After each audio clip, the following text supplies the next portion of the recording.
ఇది కేవలం సమాచారంగా మాత్రమే భావించండి. వైద్య నిపుణులను సంప్రదించండి. ఇంగ్లీష్ మెడిసిన్ తీసుకోంగానే మీ దగ్గరకొచ్చిన వాళ్ళకు బెనిఫిట్ ఉంటుందా హోమియో నుంచి? ముందుగా మా దగ్గరకొస్తారా? లేకపోతే డిఫరెంట్ సిస్టమ్‌ని వాడి వస్తారా అంటే, చాలా వరకి వేరే సిస్టమ్స్ వాడి మా దగ్గరికి వస్తూ ఉంటారనమాట.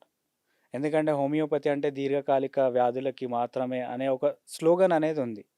సో, వీళ్ళు మోడర్న్ సిస్టమ్ ఆఫ్ మెడిసిన్ వాడి అప్పుడు వస్తారు. సో, వచ్చినప్పుడు సార్ అంటే మీ యొక్క హోమియోపతి అప్రోచే డిఫరెంట్ అప్రోచ్ అని అంటారు. It's a German medicine. మన ఇండియన్ మెడిసిన్ కాదు.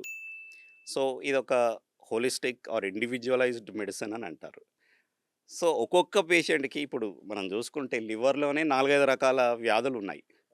సో, వాళ్ళకి ఎట్లుంటది సార్ మీ అప్రోచ్ రాంగానే? మీ యొక్క అంటే స్టెప్స్ ఎలా ఉంటాయి మెడిసిన్ ట్రీట్మెంట్‌కి? ముందుగా హోమియోపతిలో ఏందంటే కాన్స్టిట్యూషనల్ ట్రీట్మెంట్ అని అంటాం.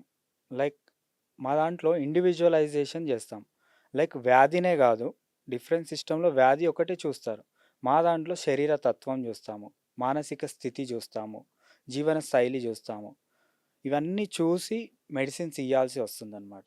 అందుకనే మనం ఈ ఇయర్ స్లోగన్ కూడా చూసుకుంటే స్ట్రాంగ్ హ్యాబిట్స్, సాలిడ్ లివర్, అంటే మంచి అలవాట్లు చేసుకుంటే దృఢమైన లివర్ అనేది ఉంటుందన్నమాట. సో, అలవాట్లు అనేవరకి, హ్యాబిట్స్ అనేవరకి డిసీజ్ ఒకటే కాదు, మన జీవన శైలిలో ఎలా ఉంది, తినే ఆహారం ఎలా ఉంది, ఉండే విధానం ఎలా ఉంది, రెగ్యులర్ రొటీన్స్ ఎలా ఉన్నాయి అనేది చాలా ఇంపార్టెంట్. సో, ఎప్పుడైతే హోమియోపతికి వచ్చినప్పుడు ఇవన్నీ కన్సిడర్ చేస్తాం. లైక్ మా కేస్ టేకింగ్‌లో పాస్ట్ హిస్టరీ తీసుకుంటాం. లైఫ్ స్పేస్ ఇన్వెస్టిగేషన్ అంటాం. దీంట్లో ఆయన యొక్క రొటీన్ అన్నీ తీసుకుంటాం. సో, దీని నుంచి మనకు తెలుస్తుంది. హోమియోపతికి డైరెక్ట్‌గా లివర్ డిసీజెస్ సంబంధించిన పేషెంట్స్ వస్తారా? Absolutely sir. ఎందుకు రారు? వస్తారు. కంపల్సరీ వస్తారు. సో, ఎందుకంటే దీంట్లో ప్రతి దానికి మెడిసిన్స్ ఉంటాయి. కంపల్సరీ వస్తూ ఉంటారు. అంటే చాలామంది వేరే ఇంగ్లీష్ మెడిసిన్స్ ఇవన్నీ వాడిన తర్వాత ఇక్కడికి ఇది కూడా చూద్దాము, ఏదో ఒక లాస్ట్ రిసార్ట్‌గా రావడం జరుగుతుంది. వాళ్ళని మీరు ఎట్లా అసెస్‌మెంట్ చేస్తారు సార్? మీ హోమియోపతిలో అసెస్‌మెంట్ ఎలా ఉంటుంది? సో, పేషెంట్ యొక్క తప్పు చేసేదేది? పేషెంట్ చేసే తప్పే ఇది. సో, లాస్ట్ మీరన్నారు కదా, లాస్ట్ రిసార్ట్‌గా వస్తారని. ఆ లాస్ట్ రిసార్ట్‌లో వచ్చినప్పుడు హోమియోపతి అనే కాదు సార్, ఏ సిస్టమ్‌కి వెళ్ళినా ఎవరు హెల్ప్ చేయలేరు. సో, ఎర్లీగా మీరు గ్రహించి వస్తే హోమియోపతిలో చాలా అద్భుతాలు చేయొచ్చు సార్. సార్ ఇప్పుడు ప్రెజెంట్ మన కేసెస్ అంటే చాలా స్టడీస్ కూడా చూసుకున్నట్టయితే అంటే మద్యం సేవించిన వాళ్ళ సంఖ్య అంటే వాళ్ళు ఎవరైతే లివర్ డిజీజ్‌కి బారిన పడుతున్నారో వాళ్ళతో కంపేర్ చేసుకుంటే ఫ్యాటీ లివర్ డిజీజ్‌తో చాలామంది బాధపడుతున్నట్టు మనకు చాలా స్టడీస్ వచ్చాయి రీసెంట్‌గా. దీనికి మీ పేషెంట్స్‌లో మీరు చెక్ చేస్తున్నప్పుడు అలానే ఉందా ట్రెండ్? Yes sir. ఎందుకంటే 90% ఫ్యాటీ లివర్ ఎవరికి టెస్ట్ చేసినా ఫ్యాటీ లివర్ వస్తుంది. సో, ఈ ట్రెండ్ మనం చూడొచ్చు. చాలా కామన్ అయిపోయింది. ఎవరికి టెస్ట్ చేసినా ఫ్యాటీ లివర్ వస్తుంది. అంటే యావరేజ్‌గా ఎలా తీసుకోవచ్చు సార్? ఒక 10 మందిలో మీరు టెస్ట్ చేస్తే 10 మందిలో దాదాపు 7-8 మందికొస్తుంది సార్. ఎందు ఎందుకంటే మన జీవన శైలి అలా ఉంది గాబట్టి కంపల్సరీ 7-8 మెంబర్స్ వస్తున్నాయి. అంటే ఇది ఓన్లీ ఫుడ్ హ్యాబిట్సా? అంటే మన ఇండియన్ ఫుడ్ బెస్టా? వెస్టర్న్ ఫుడ్ బెస్టా? అసలు ఎందుకొస్తుంది సార్? ప్రెజెంట్ జనరేషన్‌లో ఫుడ్ అనేది చాలా కల్తీ అయిపోయింది సార్. చాలా అనారోగ్యకరమైన ఆహారం అనేది లభిస్తుంది. సో, ఎక్కువ శాతం మనం వెస్టర్న్ కల్చర్‌కి అలవాటు పడుతున్నాం గాబట్టి ఆబ్వియస్‌గా ప్రాసెస్డ్ ఫుడ్‌కి, జంక్ ఫుడ్స్‌కి, ఫ్రైడ్ ఫ్రూట్స్‌కి అలవాటు పడుతున్నాం. So, these are the causes for fatty liver. సరే ఇప్పుడు మీకు ఒక సిరోసిస్ కేస్ వచ్చిందనుకో, లివర్ సిరోసిస్ కేస్ మీ దగ్గరికి. ఏ స్టేజ్‌లో మీ దగ్గరకొస్తే వాళ్ళు బెనిఫిట్ అయితారు sir patients? First, second stage sir. అంటే ఫస్ట్ ఎట్లా ఉంటది హోమియోపతిలో ట్రీట్మెంట్? జనరల్‌గా ఏందంటే వ్యాధి ఏముందో అది జనరల్ ఎవరైనా చూస్తారు. దాంతో పాటు శారీ శారీరక స్థితిని చూస్తాం, మానసిక స్థితిని చూస్తాము. ఓవరాల్‌గా ఇవన్నీ చూసుకుంటా కొంచెం లైఫ్ స్టైల్ హ్యాబిట్స్‌లో చేంజెస్ కూడా చెప్తూ ఉంటానన్నమాట. Along with medicine life style changes ఇవి చాలా అద్భుతంగా రిజల్ట్స్ ఇస్తూ ఉంటాయి. ఓకే. సార్ అంటే మన ఇండియన్ కండిషన్స్‌లో అంటే ఈవెన్ ప్రభుత్వాలు గూడా మీ దగ్గర చాలా రిసర్చ్ గూడా సెంటర్స్ పెట్టాయి. ప్రోత్సాహం ఉంది హోమియోపతికి. సో ఎందుకు ఇంకా ట్రస్ట్ రావట్లేదు సార్ అంటే పేషెంట్స్‌లో మీ కేర్ పట్ల?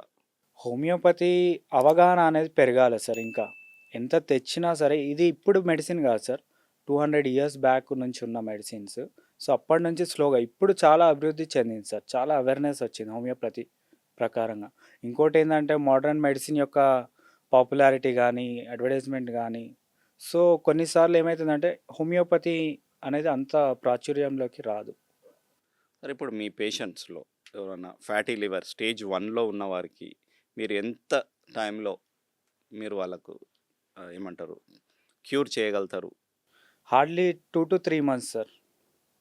ఎందుకంటే కొన్ని సార్లు మనకు ఫ్యాటీ లివర్ గ్రేడ్ 1లో ఉన్నప్పుడు మెడిసిన్స్ అవసరం రాదు. అచ్చా, fatty liver grade 1 no medicines. Grade 1లో అంత మెడిసిన్స్ తీసుకోవాలి అనేది అంత అవసరం పడదు సార్. చాలామంది ఏందంటే గూగుల్ సెర్చ్ చేస్తారు. గ్రేడ్ 1 ఫ్యాటీ లివర్ అనంగానే లాస్ట్ ఎండ్ ప్రాసెస్‌లో క్యాన్సర్ ఉంటుంది. చూడంగానే భయపడుతూ ఉంటారు. సో ఇది భయపడాల్సిన అవసరం లేదు. జాగ్రత్తలు తెలుసుకొని మనం కొన్ని లైఫ్ స్టైల్ చేంజెస్ తీసుకుంటే చాలా వరకు గ్రేడ్ 1 ఫ్యాటీ లివర్ సెట్ చేసుకోవచ్చు. మీరు ఎలాంటి వాళ్ళకి సూచనలు ఇస్తారు మీ పేషెంట్స్‌కి గ్రేడ్ 1 ఫ్యాటీ లివర్ డిసీజ్ ఉన్న పేషెంట్స్‌కి? జనరల్‌గా ఏందంటే సార్, మన రెగ్యులర్ రొటీన్స్ ఎలా ఉన్నాయో మనం గమనించుకోవాల్సిన అవసరం చాలా ఉంది. లైక్ ఎర్లీ మార్నింగ్ మీరు వాకింగ్ ఏదైనా ఉందా లేదా? 30 మినిట్స్ వాకింగ్ చేయడం. ప్లస్ ఆహార పద్ధతుల్లో ఓన్లీ కార్బ్స్ కాకుండా బ్యాలెన్స్డ్ డైట్ అంటాం. ఫుడ్‌లో ప్రోటీన్స్, కార్బ్స్ అన్నీ తీసుకోవడం చాలా ఇంపార్టెంట్. ఇలాంటి చిన్న చేంజెస్ చేసినప్పుడు ఆటోమేటిక్‌గా చేంజ్ అవుతుంది సార్. ఓకే. అంటే ఇప్పుడు చాలా చిన్న ఏజ్ అంటే యువతలో కూడా ఈ ఫ్యాటీ లివర్ ఎక్కువ మనం చూస్తున్నట్టుగా స్టడీస్ చెప్తున్నాయి సార్. అంటే ఆ యూత్‌కి వాళ్ళ లైఫ్ స్టైల్ ఎందుకంటే వాళ్ళంతా వర్కింగ్ ఫోర్స్. లివర్ వ్యాధి బారిన పడుతున్న వాళ్ళందరూ కూడా ఆల్మోస్ట్ బిట్వీన్ 35-60 మధ్యలో ఉంటారు. ప్రైమ్ వాళ్ళ వర్కింగ్ ఏజ్ అది. వాళ్ళు వర్క్ చేయాలి, వాళ్ళ కుటుంబాలను పోషించాలి. సో వాళ్ళకు మీరు ఎట్లాంటి మీ యొక్క హోమియోపతిలో వాళ్ళకి ఎట్లా కాన్ఫిడెన్స్ బిల్డ్ చేస్తున్నారు మీ మెడిసిన్‌తో? మా దగ్గరికి ఇలాంటి పేషెంట్స్ బిజీ లైఫ్‌లో ఉన్నప్పుడు ఈ పేషెంట్స్ వస్తే మేము ఒకటే చెప్తాం. మీ గురించి కనీసం ఒక 1 అవర్ మీరు టైం చేసుకోలేకపోతే no one can help. Any medicine cannot help you. ఏ మెడిసిన్ కూడా హెల్ప్ చేయదు.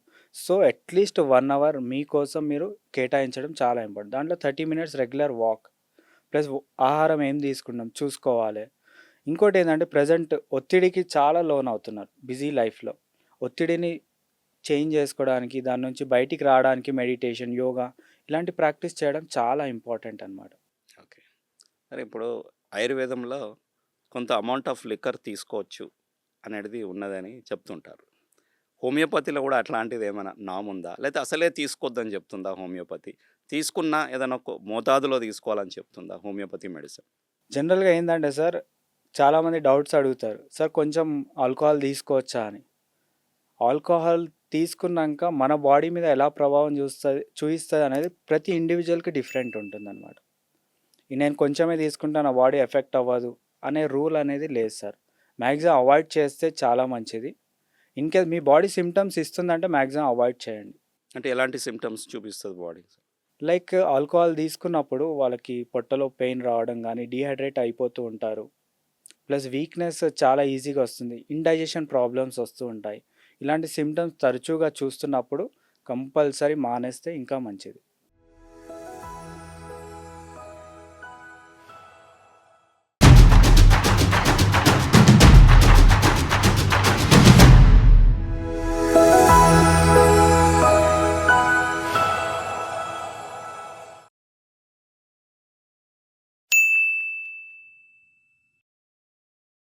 సాక్షి టీవీ ప్రసారాలను నిలిపివేయడం చట్టరీత్యా నేరం. సాక్షి టీవీ ప్రసారాల కోసం మీ స్థానిక కేబుల్ ఆపరేటర్ని వెంటనే సంప్రదించండి. DTHలో, ఇంటర్నెట్లో కూడా సాక్షి టీవీ ప్రసారాలను వీక్షించవచ్చు.